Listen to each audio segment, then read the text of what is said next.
Meanwhile, a group of 3 Kenyan ultra runners and mountaineers recently undertook what is thought to be the first challenge of its kind in East Africa, that's summiting the region's 5 highest mountains in the span of just a week.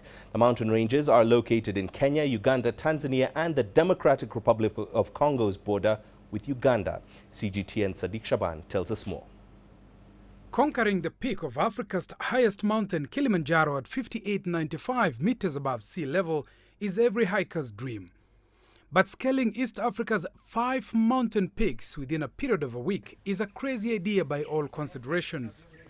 These 3 Kenyan ultra runners conceived the idea within days and gave it a try against all odds. 1 week to the journey, we didn't even know what's going to happen. Like, all you know is that we are ready. There are 5 mountains and we are ready. So now, that's when he formed our WhatsApp group, like, hey guys, we need to get serious. It was a challenge of character first. How well do I know the people I'm climbing with?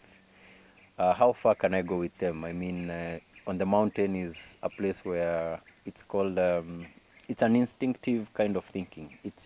I have to be safe before anyone else. So you have to be aware of such things. In February 2022, these 3 ultra runners began with Mount Rwenzori in Uganda, which is at 5109 meters, then crossed over to the border with DR Congo to speed climb Mount Muhabura at 4127 meters, before crossing over to Kenya for Lenana Peak at 4985 meters 3 days later. At some point it didn't seem much like fun, but when you summit and come back down, you are eager to go to the next. And then you finish in good time and you're like, well, the challenge is on. We can actually make it. From Mount Kenya, they drove to summit Mount Meru in Tanzania at 4566 meters before touching the roof of Africa, Mount Kilimanjaro, at 5895 meters above sea level 3 days later. The sections that are runnable, you run. The sections that are too steep, you fast hike. Brisk walk. Downhills, you cruise. Yeah, let what will happen, happen. You never take safety for granted. If it's not safe, you'd rather not summit. You can come and do the challenge. The mountains are still there. So that is something very key, and we never compromise on it. Each year, thousands of people die of acute mountain sickness around the world. James Muhia is lucky to have walked away from a potentially deadly incident at Mount Amadablam in Himalayan range in 2021 while seeking to hit the summit. At one time, I had to sleep above 6,000 meters without a sleeping bag. After getting stuck on the ropes and then deciding to save myself and sacrifice my fingers.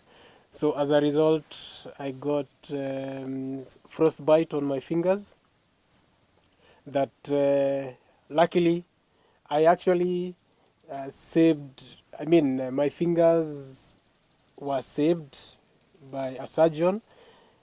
They are longer than I anticipated they would be. The trailblazing trio from Kenya say this is a way of reclaiming their love for outdoors and nature after nearly 3 years of travel restrictions brought about by COVID-19. And they are not done yet. For me, it's K2. Whether I'll do it with oxygen or not, I'm yet to decide.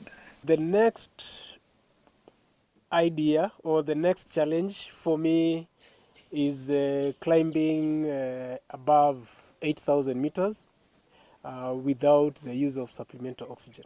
My target is to reduce Nim's dice time of climbing the 8,000 meters above sea level mountains in 6 months.